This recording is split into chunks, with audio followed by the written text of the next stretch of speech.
एक बार गणेश जी भगवान एक छोटे से बालक के रूप में चिमटे में चावल और चमचे में दूध लेकर निकले।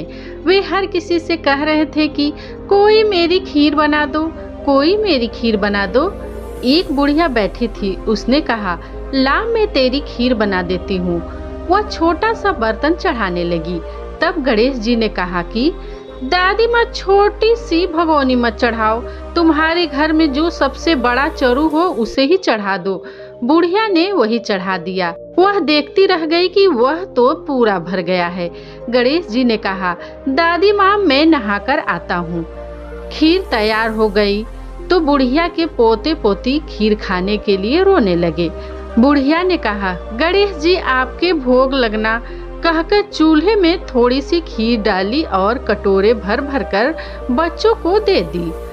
पड़ोसन ऊपर से देख रही थी। बुढ़िया ने सोचा कि वह चुगली खा देगी, सो कटोरा भरकर उसे भी पकड़ा दी। बेटी की बहू ने चुपके से एक कटोरा खीर खाई और कटोरा चक्की के नीचे छुपा दी। अब भी गणेश जी नहीं आए। बुढ़िया को बहुत भूख लग गई थी। एक कटोरा खीर का भरकर किवाड़ के पीछे बैठकर एक बार फिर कहा, जय गणेश जी आपके भोग लगना, और खाना शुरू कर दिया। तभी गणेश जी आ गए। बुढ़िया ने कहा, आजा रे गणेशा, खीर खा ले, मैं तो तेरी ही राह देख रही थी। गणेश जी ने कहा, दादी माँ, मैंने तो खा ली। बुढ़िया ने कहा, कब खाई?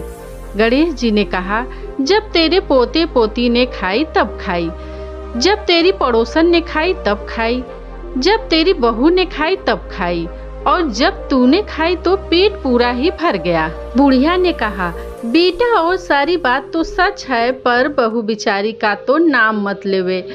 वो तो सुबह से काम में लगी हुई है, उसने खीर कब खाई?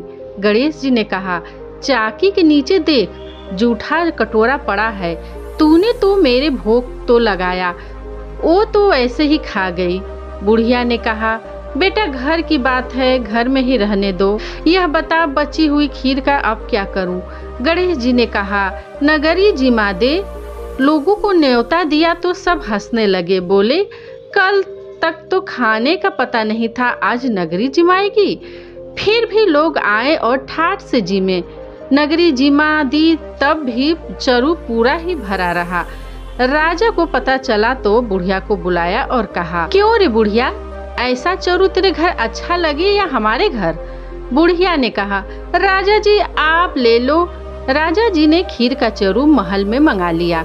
लाते ही खीर में कीड़े मकोड़े बिच्छू सब हो गए और दुर्गंध आने लगी। राजा जी ने कहा, बुढ़िया, चरु वापस ले जा, जा, तुझे हमने दे दिया। बुढ़िया ने कहा, राजा जी आप देते तो पहले भी कभी नहीं, यह चरु तो मुझे मेरे गणेश जी ने दिया है।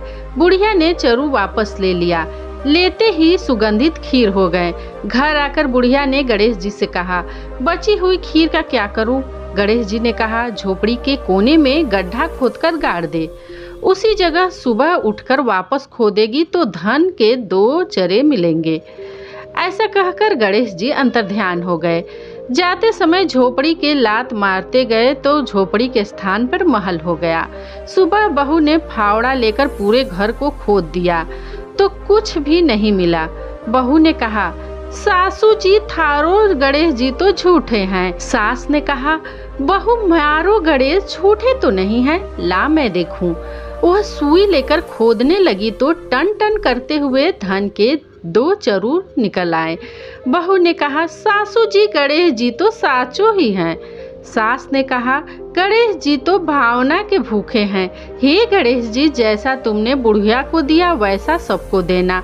कहानी कहने वाले, हुकार भरने वाले, कहानी सुनने वाले सबको देना। बोलो गणेश जी भगवान की जय।